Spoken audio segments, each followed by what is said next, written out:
Mes parents ont cédé le magasin que j'ai construit pendant 15 ans à mon frère lors du dîner de Thanksgiving.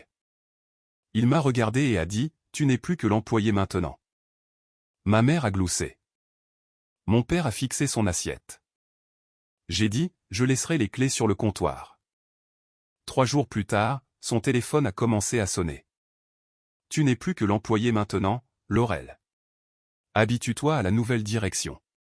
C'est ce que mon jeune frère m'a dit lors du dîner de Thanksgiving devant nos parents, devant ma fille de 10 ans, alors que je tenais encore une cuillère de service pleine de gratin de patates douces. Je n'ai pas fait tomber la cuillère. Je n'ai pas élevé la voix. Je l'ai posée doucement sur le bord du plat, j'ai essuyé mes mains sur la serviette en tissu sur mes genoux, et j'ai gardé les yeux sur mon assiette. Mais à l'intérieur, quelque chose a changé. Quelque chose que je ne comprendrai pleinement que 3 jours plus tard, quand j'ai trouvé ma fille en train de pleurer dans une ruelle derrière le magasin, retirant ses devoirs ruinés d'une benne à ordures. Si vous avez déjà eu un membre de votre famille qui a traité votre dur labeur comme si cela lui appartenait, cliquez sur le bouton j'aime et abonnez-vous. Laissez-moi vous ramener à cette table de Thanksgiving car vous devez comprendre à quoi ressemblent 15 années de silence quand elles finissent par s'épuiser. Le magasin de fleurs de la famille Miller se trouve sur une rue étroite en briques dans le quartier historique de Savannah, à 3 pâtés de maisons du parc Forsyth, niché entre une librairie et un torréfacteur de café. L'air autour sent toujours les gardénias et l'espresso.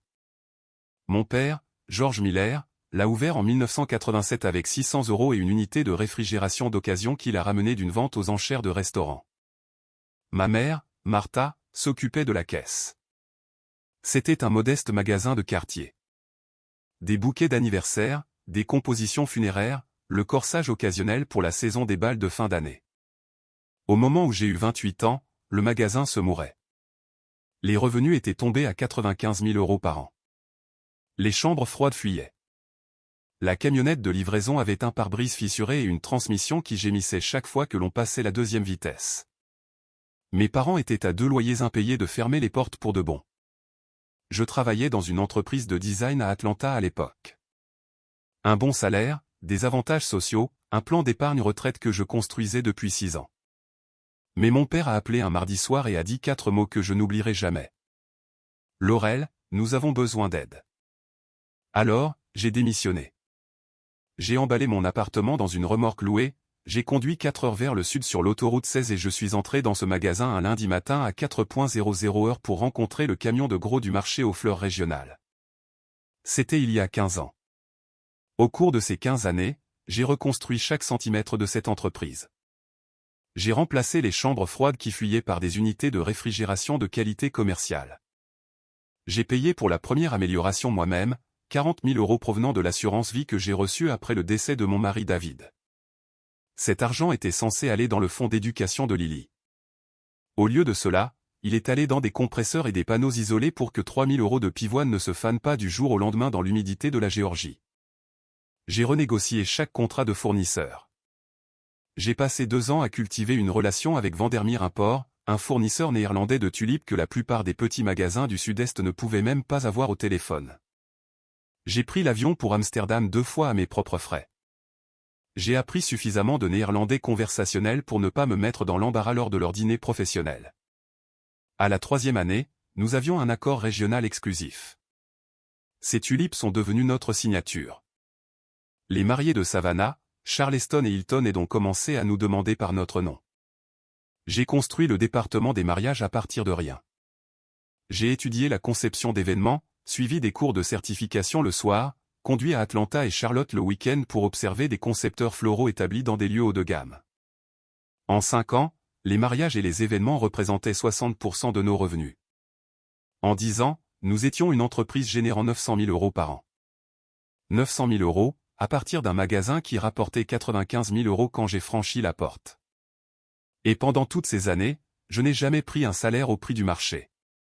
Je me suis payé modestement, assez pour couvrir le loyer, les courses, les fournitures scolaires de Lily, et l'hypothèque d'une petite maison de 2 chambres à 6 pâtés de maison du magasin.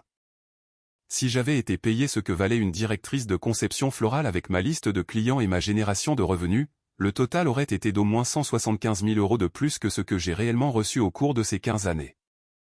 Combiné aux 40 000 € de l'assurance de David, j'avais versé 215 000 € de mon propre argent et de mon travail dans ce magasin. Mes parents le savaient. Ils m'ont regardé le faire. Mais voici ce qu'ils ont aussi regardé. Ils ont regardé mon jeune frère Riz rebondir entre 3 jeunes entreprises ratées en 7 ans. Un service de kit de repas qui n'a jamais expédié une seule boîte. Une marque de style de vie qui consistait en un compte Instagram avec 400 abonnés. Et quelque chose impliquant la crypto-monnaie que je n'ai jamais complètement compris et qui a coûté à nos parents 18 000 € en capital d'amorçage qu'ils n'ont jamais récupéré. Riz avait 36 ans. Il n'avait jamais gardé un emploi plus de 11 mois. Il n'avait jamais géré un employé, un budget ou une relation avec un fournisseur. Il n'était jamais entré une seule fois dans le magasin à 4:00 heure du matin pour inspecter une expédition.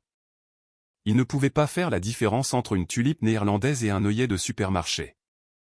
Mais Riz était le favori. Il l'avait toujours été. Quand nous étions enfants, Riz avait les fêtes d'anniversaire avec le château gonflable loué et les gâteaux personnalisés. J'avais une carte de la pharmacie et un dîner à la table de la cuisine.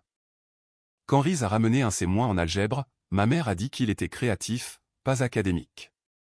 Quand j'ai ramené un B+ en chimie avancée, mon père a regardé la feuille et a dit « Pourquoi ce n'était pas un A ?» Je me suis dit que c'était simplement comme ça que fonctionnaient les familles. Certains enfants ont la vedette, d'autres ont les responsabilités. J'ai ravalé tout cela et j'ai continué. Alors, quand Riz est revenu à Savannah 6 mois avant ce Thanksgiving, tout juste sorti de la jeune entreprise numéro 3, j'ai senti le sol bouger. J'ai vu la façon dont ma mère a commencé à l'amener au magasin le samedi, le présentant aux clients comme mon fils, qui est très intéressé par l'entreprise. J'ai remarqué que mon père parlait de succession lors des dîners du dimanche, toujours avec désinvolture, toujours en regardant Riz au lieu de moi. J'ai remarqué que je restais silencieuse. Puis vint Thanksgiving. La table était dressée comme ma mère la dressait toujours. Nappe blanche, la belle porcelaine à bord bleu, de hautes bougies qui sentaient la cannelle et le clou de girofle. La dinde trônait au centre, dorée, entourée de légumes racines rôtis, et d'un panier de ces petits pains au bas beurre. De la vapeur s'élevaient des plats en cocotte. Lily était assise à côté de moi, sa serviette soigneusement rentrée dans le col de sa robe, comme je le lui avais appris. Mon père était assis en bout de table, les mains croisées sur ses genoux, les yeux fixés sur le centre de table. Il n'a pas levé les yeux quand ma mère s'est levée. Martha Miller se tenait à l'autre bout de la table et a fait teinter sa fourchette contre son verre de vin. Elle rayonnait. Ses joues étaient empourprées et pas seulement à cause de la cuisine. Avant de dire la prière, a-t-elle dit, « Votre père et moi avons de merveilleuses nouvelles. » Elle a cherché derrière sa chaise et a produit un dossier en cuir, marron foncé, avec un fermoir en or, le genre de dossier que l'on achète quand on veut qu'un document légal ressemble à un cadeau. Elle a contourné la table et l'a placé devant Riz, pas devant moi. Devant Riz. Nous avons décidé, a poursuivi ma mère, la voix s'élevant comme si elle annonçait un prix dans un jeu télévisé, qu'il est temps pour le magasin d'avoir une nouvelle direction, une énergie nouvelle, un nouveau chapitre. Riz a ouvert le dossier. À l'intérieur se trouvait le transfert signé de l'acte de propriété de l'entreprise, le magasin, le nom, la liste de clients, les comptes fournisseurs, tout ce que j'avais construit pendant 15 ans, cédé à un homme qui n'avait jamais balayé l'arrière-boutique une seule fois. Il a regardé le document. Puis il m'a regardé et il a souri. Tu n'es plus que l'employé maintenant, Laurel. Habitue-toi à la nouvelle direction. Ma mère a gloussé.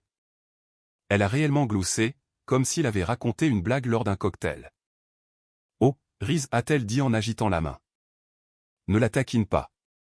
Puis elle s'est tournée vers moi, souriant toujours. Laurel, tu seras tellement utile pour le former. Tu sais, toutes les petites choses du quotidien, les commandes, la planification.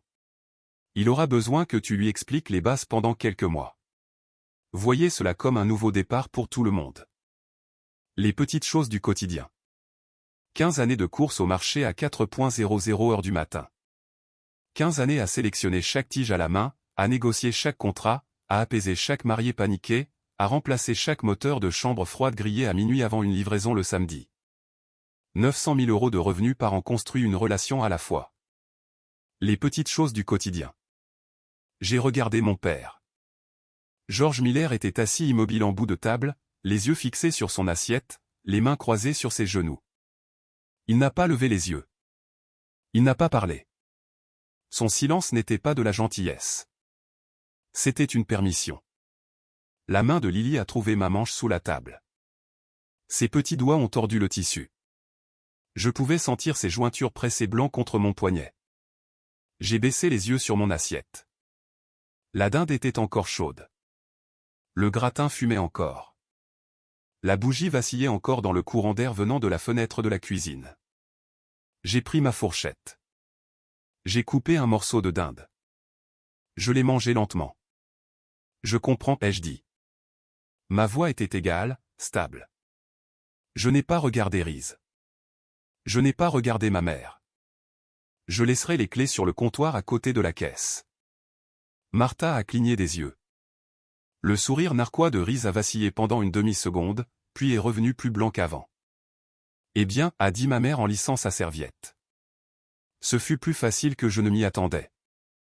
J'ai terminé mon repas. Chaque bouchée. J'ai fait des compliments sur les petits pains.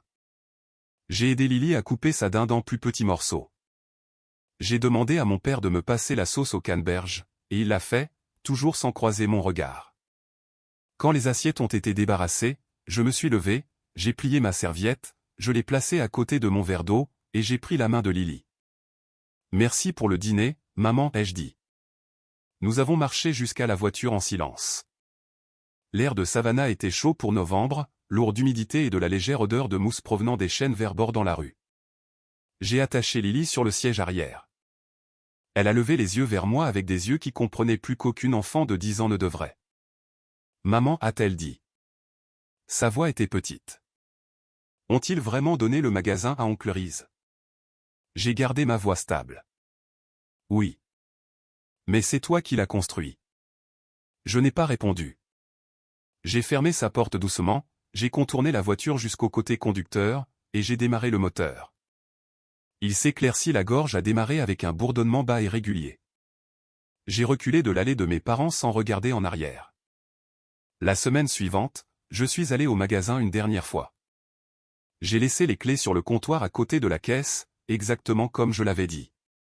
J'ai rassemblé mes outils personnels, mes portfolios de conception, et la photo encadrée de David et Lily qui était accrochée au-dessus de mon espace de travail depuis 5 ans. J'ai tout fait tenir dans 2 boîtes en carton. Je n'ai pas pris la liste de clients. Je n'ai pas pris les contacts des fournisseurs. Je n'ai pas pris le calendrier d'importation saisonnière que j'avais passé une décennie à perfectionner. J'ai tout laissé. La moindre petite chose.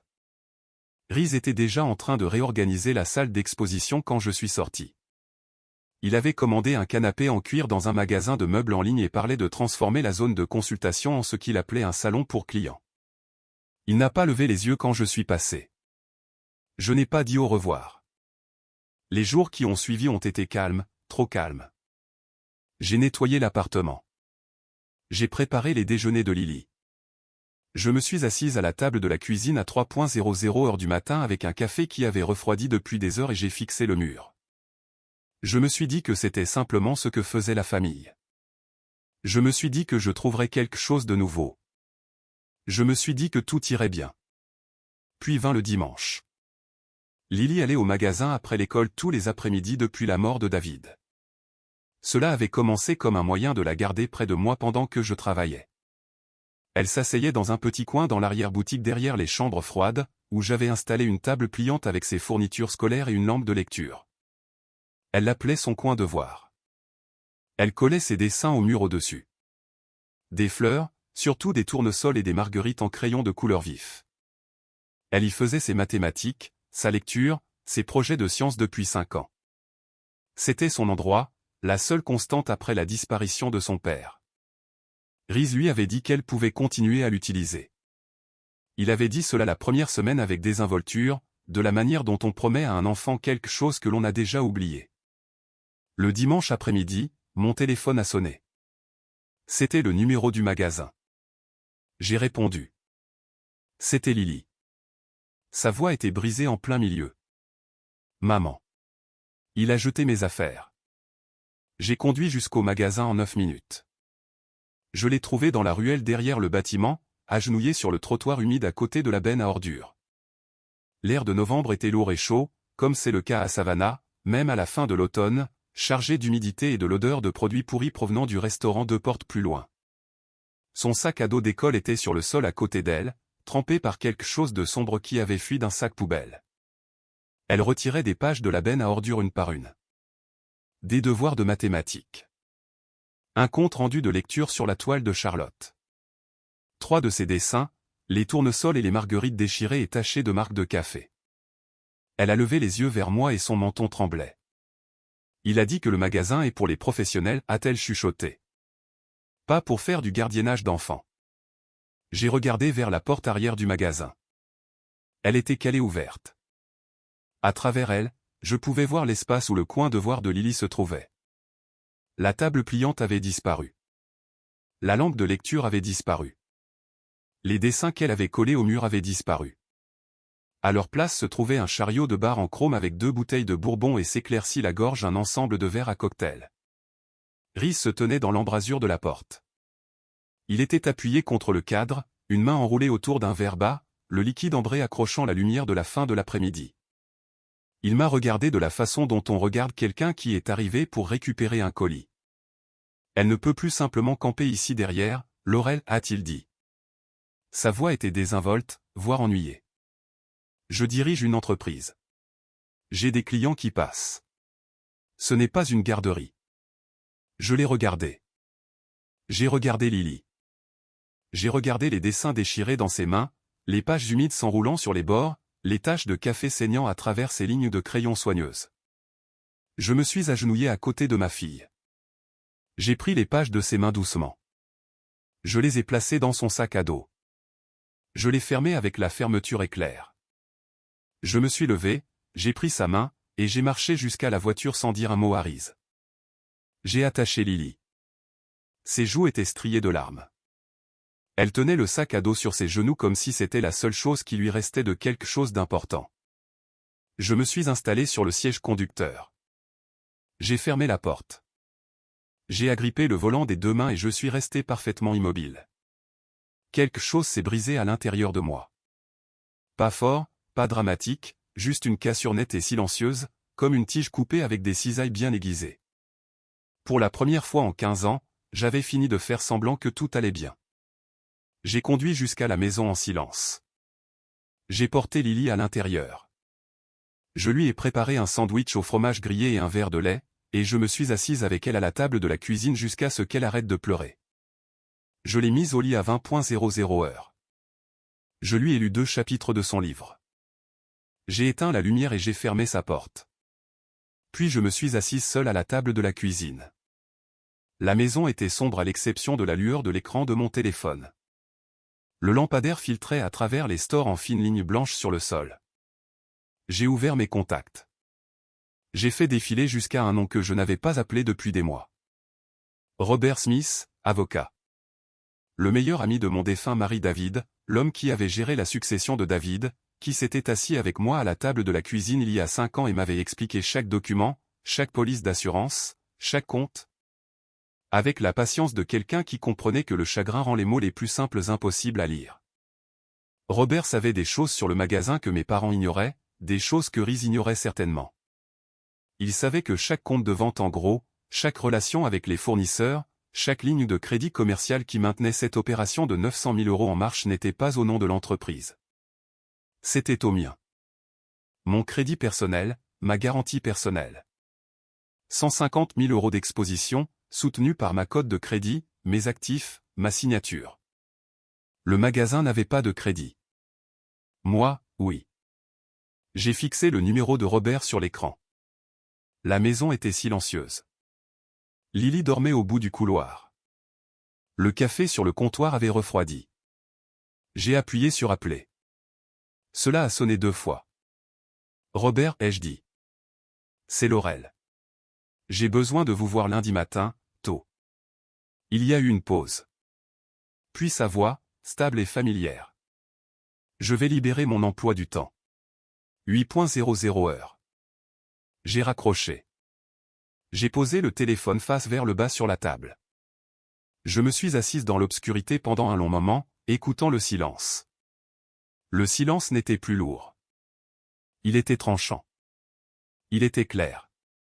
Je n'ai pas dormi cette nuit-là, pas une seule minute. Je suis resté allongé sur le dos dans la chambre sombre, les yeux ouverts, fixant le plafond pendant que le lampadaire peignait ses lignes lentes à travers le plâtre. Mon esprit ne s'emballait pas. C'est la partie que les gens ne comprennent jamais. Ce n'était pas le chaos. C'était le contraire. Chaque pensée arrivait nette, précise, en ordre, comme des tiges étalées sur une table de travail avant une composition florale. Je savais exactement ce que j'allais faire. Je savais exactement ce que cela signifierait. Et je ne ressentais rien. Pas de colère, pas de pitié, rien. Juste une clarté, froide et absolue, comme l'intérieur d'une chambre froide commerciale à 34 degrés. À 5:15 heures du matin, je me suis levé. J'ai fait du café. J'ai préparé le déjeuner de Lily. Sandwich à la dinde, tranche de pomme, un mot glissé à l'intérieur du sac comme je le faisais toujours. J'ai tressé ses cheveux. Je l'ai conduite à l'école. J'ai embrassé son front dans la file de dépose et je l'ai regardé franchir les portes d'entrée avec son sac à dos sur une épaule, celui avec les devoirs tachés de café encore à l'intérieur. Puis j'ai conduit jusqu'au centre-ville. Le bureau de Robert Smith se trouvait au 2e étage d'un entrepôt de coton converti sur Bay Street, à 3 pâtés de maisons du fleuve. La brique était d'origine, le mortier s'effritait par endroits, les fenêtres étaient hautes et étroites. Je me suis garé dans la rue à 7:48 heures. Je s'éclaircis la gorge, me suis assise dans la voiture pendant 24 minutes, sans hésiter. En organisant. À exactement 8:12 heures, j'ai franchi sa porte. Robert était déjà à son bureau. Il s'est levé quand je suis entré, comme David disait qu'il le faisait toujours, une vieille habitude d'une génération qui croyait encore aux petites courtoisies. Il avait 52 ans, grisonnant aux tempes, ses lunettes de lecture remontées sur le front. Il ne m'a pas demandé comment j'allais. Il n'a pas fait de politesse. Il a regardé mon visage et a compris que ce n'était pas une visite de courtoisie. « Asseyez-vous, Laurel, a-t-il dit. Dites-moi ce qui s'est passé. » Je lui ai tout raconté. Le dîner de Thanksgiving, le transfert de l'acte, le sourire narquois de Reese, le gloussement de ma mère, le silence de mon père, les clés sur le comptoir, s'éclaircit la gorge et puis dimanche, Lily dans la ruelle, la benne à ordures, les dessins déchirés. Le chariot de Bourbon là où se trouvait son coin de voir. Robert a écouté sans interrompre. Quand j'ai terminé, il a enlevé ses lunettes, les a posées sur le bureau, et a croisé les mains. « Que voulez-vous faire » a-t-il dit. « Je veux retirer ma garantie personnelle de la ligne de crédit de l'entreprise, ai-je dit. Je veux fermer chaque compte de vente en gros qui porte mon nom. Et je veux qu'un avis de démission officiel soit consigné, daté d'aujourd'hui, établissant que je n'ai aucun rôle opérationnel, aucune responsabilité fiduciaire. Et aucune responsabilité pour quoi que ce soit qui se passe dans ce magasin à partir de ce moment précis. » Robert m'a regardé pendant un long moment. « Vous comprenez ce que cela signifie » Il l'a dit sans que ce soit une question. « Cela signifie que le magasin n'a pas de crédit. Cela signifie que les fournisseurs exigeront des dépôts en espèces ou de nouvelles garanties avant de libérer une seule expédition. Cela signifie que Vandermeer Import gèlera le compte immédiatement parce que leur contrat est avec vous, pas avec Miller Family Floral. Cela signifie que l'inventaire de Noël, les commandes du Nouvel An, le flux de la Saint-Valentin, tout cela s'arrête. C'est une garantie de 150 000 €, Laurel. Je sais exactement ce que c'est. C'est moi qui l'ai signé. » Il a hoché la tête lentement. Puis il a ouvert le tiroir de son bureau et a sorti 3 documents. Le premier était un retrait officiel de garantie personnelle adressé à la First National Bank of Savannah, référençant le numéro de compte, la limite de crédit, et mon numéro de sécurité sociale en tant que seule garante. Le deuxième était un avis de fermeture pour le compte principal de vente en gros avec Vandermeer Import, avec effet immédiat, avec une copie certifiée à envoyer à leur bureau des comptes clients à Rotterdam. Le troisième était ma lettre de démission, une page, 4 paragraphes. Un langage clair déclarant qu'à compter de cette date, je ne détenais aucun poste, aucune participation au capital, aucun pouvoir de signature, et aucune responsabilité personnelle liée aux opérations commerciales de Miller Family Floral. Robert avait rédigé les 3 avant mon arrivée. Il savait, peut-être pas les détails, mais il savait. J'ai lu chaque document 2 fois. J'ai signé chacun avec un stylo qui semblait plus lourd qu'il n'aurait dû l'être. Ma main était stable. Ma respiration était régulière. 3 signatures, 3 documents, 15 années défaites dans le temps qu'il faut pour arranger un centre de table. Robert a rassemblé les pages, les a placées dans une enveloppe, et a dit qu'il les ferait déposer et livrer avant la fin de la journée ouvrable. Je me suis levé. Je lui ai serré la main. J'ai marché vers la porte. Laurel, a-t-il dit derrière moi. Je me suis retourné. David serait fier de vous. Je n'ai pas répondu. Je suis sorti. Je me suis assise dans ma voiture dans la chaleur du matin de novembre, l'humidité pressant déjà contre le pare-brise à 8,40 heures, et j'ai pressé mon front contre le volant pendant exactement 10 secondes. Puis j'ai levé la tête, démarré le moteur, et j'ai conduit jusqu'à la maison. J'ai envoyé un seul message texte à Janet Harris, la conceptrice principale du magasin, la femme qui avait travaillé à mes côtés pendant 9 ans et en qui j'avais plus confiance qu'en quiconque dans ce bâtiment. Je suis parti. Bonne chance. Elle a répondu 3 minutes plus tard. Juste un mot. Compris. J'ai éteint la sonnerie. J'ai posé le téléphone face vers le bas sur le comptoir de la cuisine. J'ai versé un verre d'eau. Je me suis assise à la table et j'ai attendu. Je n'ai pas eu à attendre longtemps. Le premier appel est arrivé à 11,47 heures. Martha. Je l'ai laissé aller sur la messagerie vocale. Le deuxième est arrivé à 11,52 heures. Martha encore. Messagerie vocale. À 13,00 heures, il y avait 14 appels manqués. 8 de Martha, 4 de Riz, 2 d'un numéro que je ne reconnaissais pas mais que je soupçonnais être la ligne fixe du magasin. À 15,00 heures, les messages vocaux ont commencé à arriver par grappes. Je ne les ai pas écoutés. J'ai supprimé chacun 2 sans appuyer sur lecture. À 16,15 heures, j'ai récupéré Lily à l'école. Nous sommes allés au parc. Elle a joué sur les balançoires. Je me suis assise sur un banc sous un chêne vert drapé de mousse espagnole et je l'ai regardée pomper ses jambes de plus en plus haut contre le ciel pâle de Savannah. Elle riait. Mon téléphone bourdonnait dans ma poche comme un frelon en colère piégé dans un bocal. Je n'ai pas tendu la main pour le prendre. 3 jours ont passé. 47 appels manqués de Martha. 12 de Riz. 9 messages vocaux que je n'ai jamais écoutés. Une série de messages textes qui devenaient progressivement plus longs et plus frénétiques. Je n'en ai lu aucun. Le jeudi soir, la sonnette a retenti. J'étais dans la cuisine en train de faire la vaisselle. Lily était à la table en train de faire ses devoirs. De nouveaux devoirs sur du papier neuf à un bureau que s'éclaircit la gorge, personne n'allait jeter. La sonnette a retenti à nouveau, puis à nouveau. Puis quelqu'un s'est appuyé dessus et l'a maintenue. J'ai essuyé mes mains. J'ai marché jusqu'à la porte. J'ai regardé par le Judas. Riz se tenait sur mon perron. Sa chemise était sortie de son pantalon. Il y avait une tache verte sur son col que j'ai reconnue comme étant un résidu de mousse florale, le genre qui se met partout quand on ne sait pas comment la manipuler correctement. Ses yeux étaient cerclés de rouge. Sa mâchoire était serrée si fort que je pouvais voir le muscle sauter sous la peau. J'ai ouvert la porte de 15 cm. J'ai gardé ma main sur le cadre. Les importateurs néerlandais ont gelé le compte, a-t-il dit. Pas de salutation, pas de préambule. Sa voix était tendue, perchée plus haut que la normale. Ils veulent un dépôt en espèces de 14 200 € avant de libérer l'expédition de Noël. Je les ai appelés 4 fois. Ils ont dit que le compte principal est fermé. Ils ont dit que c'était à ton nom. Je n'ai rien dit. Laurel. Il s'est penché en avant. J'ai besoin que tu les appelles. J'ai besoin que tu rouvres le compte. Les commandes de Noël sont déjà vendues. J'ai 38 000 € de dépôt de clients qui attendent des compositions dans 3 semaines. Le compte était le mien, Riz ai-je dit. Ma voix était égale, calme. Son visage a changé. La tension s'est fissurée.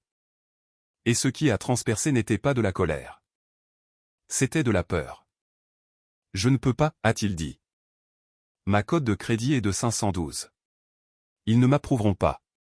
La banque a dit que la ligne de crédit de l'entreprise est gelée parce que la garante s'est retirée. C'est 150 000 € de crédits disponibles qui ont disparu.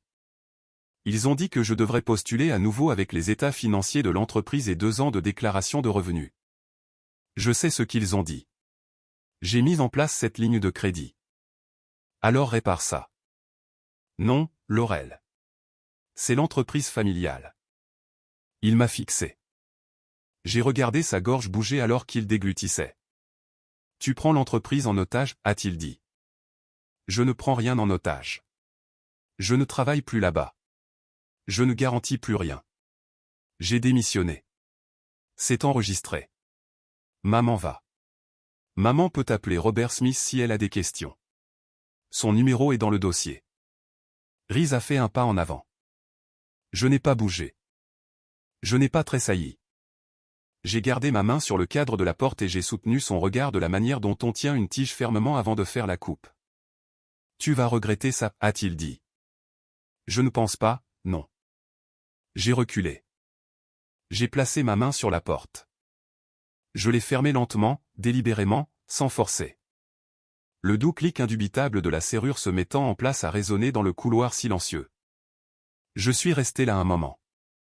De l'autre côté de la porte, j'ai entendu la respiration de Reese, puis ses pas, puis le bruit de la portière de sa voiture claquant et le moteur démarrant et les pneus s'éloignant du trottoir. Je me suis retourné. Lily se tenait au bout du couloir, son crayon encore à la main, me regardant. Est-ce que c'était oncle Reese, a-t-elle demandé. Oui. Est-ce qu'il va revenir? J'ai marché vers elle.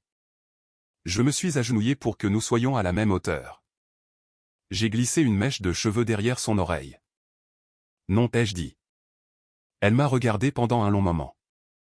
Puis elle a hoché la tête lentement, de la manière dont les enfants font quand ils comprennent quelque chose de plus grand que les mots utilisés. Bien, a-t-elle dit, et elle est retournée à la table de la cuisine et a repris sa feuille de mathématiques.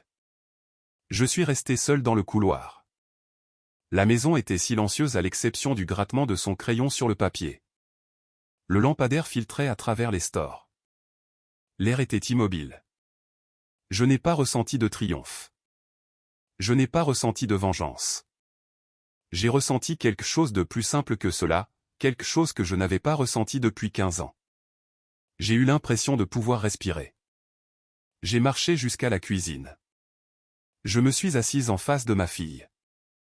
J'ai tiré une feuille de papier vierge de sa pile et j'ai commencé à dessiner une devanture de magasin, une nouvelle enseigne, une vitrine avec des tulipes néerlandaises et des gardénias de Savannah. Je n'ai pas regardé en arrière.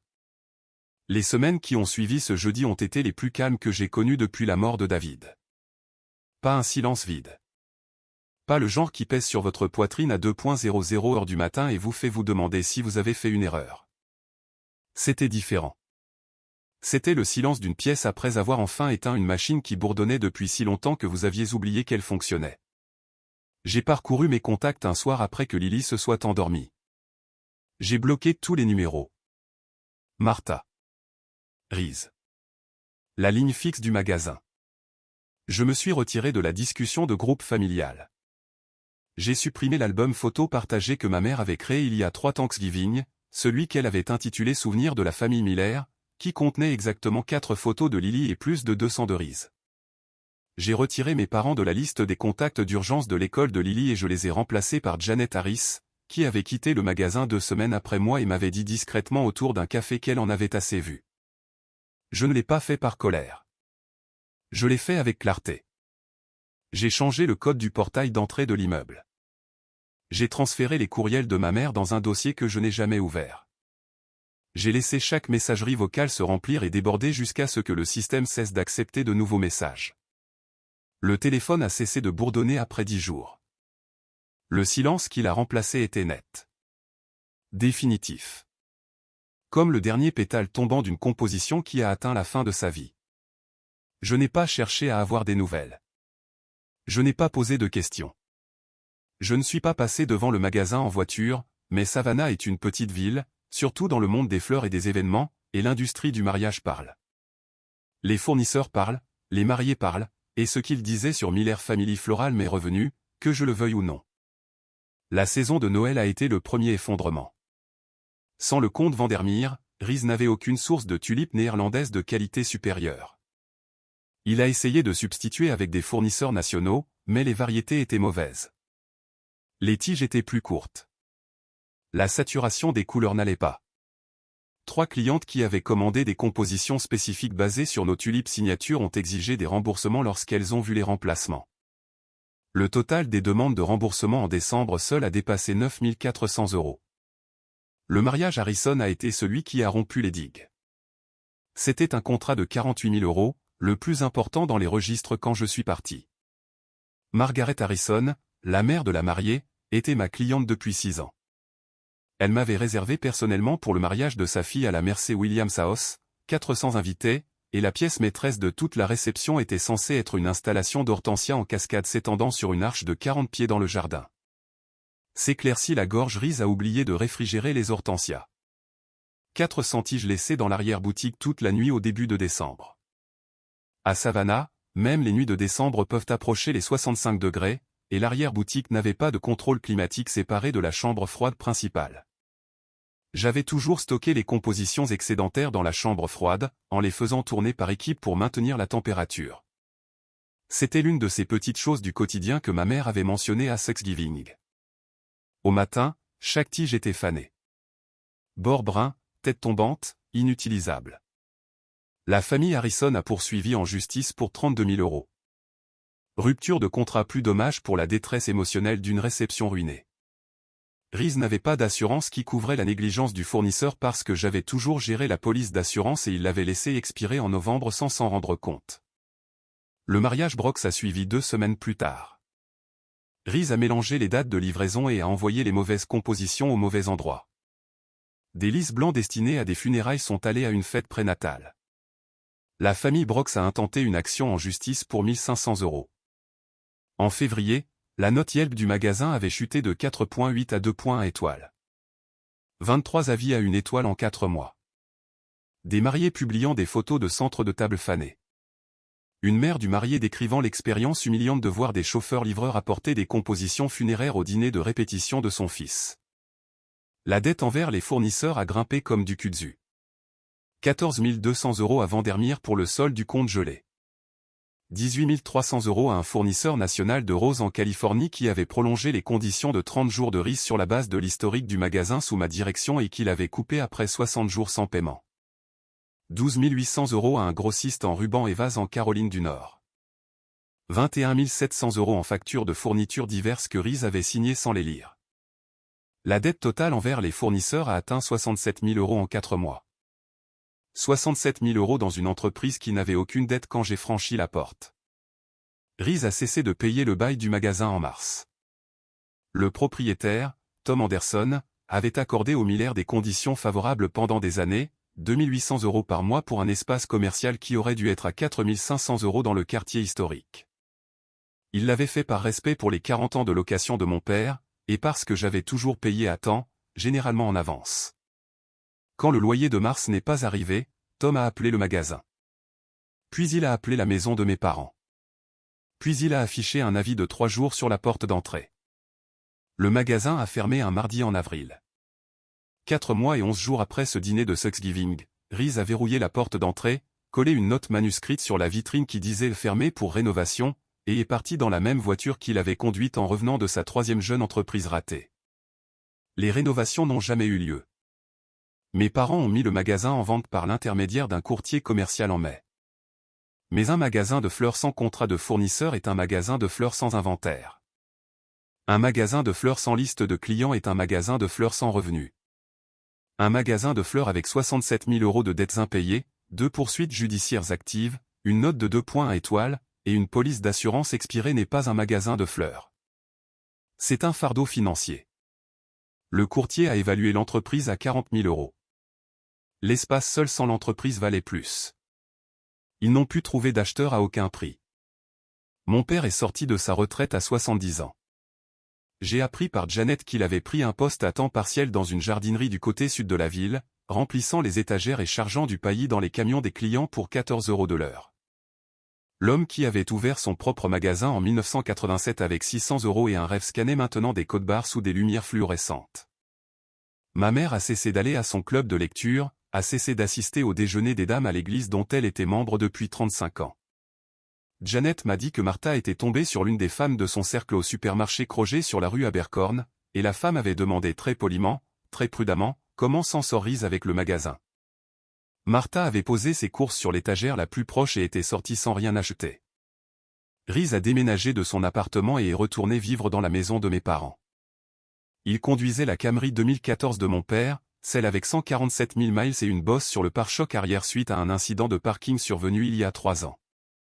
Le canapé en cuir qu'il avait commandé pour le salon des clients a été saisi. Le chariot de bar en chrome était dans le garage. Le fonds de retraite que mes parents avaient lié à l'entreprise avait disparu. Pas réduit, disparu. Ils ont utilisé une partie de leurs économies pour couvrir le règlement Harrison lorsque la compagnie d'assurance a refusé la réclamation sur la police expirée. 32 000 € payés à partir d'un pécule qui était censé faire vivre 2 personnes pendant leurs années de 70 et 80 ans. J'ai entendu ces choses. Je les ai notées. Je n'ai ressenti aucune acuité, aucune satisfaction, aucun triomphe, aucun soulagement face à leur souffrance. Je me suis senti de la façon dont on se sent quand on arrête enfin d'arroser une plante qui est morte il y a des mois. Vous ne l'avez pas tuée. Vous avez juste arrêté de faire semblant qu'elle était en vie. 1 an plus tard, tout était différent. Mon studio était au 2e étage d'un entrepôt converti sur Liberty Street, à 4 pâtés de Maison du Fleuve. L'enseigne au-dessus de la porte disait Miller & Bloom en lettres verso sur une peinture crème. J'avais conçu le logo moi-même, une seule tige de tulipe avec 2 feuilles, une grande, une petite. Laurel et Lily. Je signais des contrats de conception florale indépendants au double de mes anciens tarifs. Les planificateurs de mariage de Savannah à Charleston avaient mon numéro. Je ne gérais plus un magasin physique. Je gérais un cabinet de design, 3 mariages par mois, 2 événements d'entreprise, des compositions sur mesure pour 4 restaurants sur un contrat hebdomadaire rotatif. Les revenus de la première année ont dépassé 320 000 € avec une fraction des frais généraux. Lily avait un bureau dans le coin du studio, un vrai bureau, pas une table pliante, en bois blanc avec une lampe qui avait un abat-jour en verre vert et un tiroir où elle gardait ses crayons de couleur. Ses dessins étaient collés au mur au-dessus. De nouveau, de meilleurs. Des fleurs à l'aquarelle maintenant, plus au crayon. Des tulipes et des gardénias et des tournesols, les pétales détaillés et précis. Elle avait 10 ans et elle apprenait déjà à voir de la façon dont un designer voit, l'architecture d'une tige, le poids d'une fleur, l'équilibre de la couleur et de la lumière. Elle figurait au tableau d'honneur. Elle a rejoint le club d'art à l'école. Elle avait 3 amis qui venaient le samedi, et elle s'asseyait sur le sol du studio entourée de morceaux de ruban et de fil floral, faisant des bouquets à partir des tiges que j'avais mises de côté pour elle. Elle riait davantage. Elle dormait toute la nuit. Elle a cessé de demander quand nous allions chez grand-mère. Un soir à la fin du mois d'octobre, presque exactement 1 an après ce dîner de Thanksgiving, je fermais le studio. La lumière était cet or particulier de Savannah, le genre qui traverse les chênes verts à la fin de la journée et donne à tout l'air d'avoir été trempé dans le miel. Je balayais les coupures de tiges de la table de travail. Lily était à son bureau en train de terminer un croquis. Elle a levé les yeux vers moi. Maman. Oui, mon bébé. Tu as fait la bonne chose. J'ai arrêté de balayer. Je l'ai regardée. Elle tenait un crayon de couleur dans une main et un dessin à moitié terminé d'une tulipe dans l'autre. Ses yeux étaient clairs, calmes, certains. S'éclaircit la gorge. Comment le sais-tu, ai-je demandé. Elle y a réfléchi. Puis elle a souri. Parce que nous sommes heureuses maintenant. Nous n'avons plus à faire semblant. J'ai posé le balai contre le mur. J'ai marché jusqu'à son bureau. J'ai embrassé le sommet de sa tête et je suis resté là un moment, ma main reposant sur son épaule, la sentant respirer. Le studio était silencieux. La dernière lumière de la journée passait à travers les hautes fenêtres de l'entrepôt et tombait sur la table de travail, les tiges, les rubans, l'enseigne sur le mur qui disait Miller & Bloom. Certaines portes se ferment pour que de meilleures puissent s'ouvrir. Je ne suis plus une employée. Je suis la concurrence. Je n'en ai jamais regretté une seule seconde.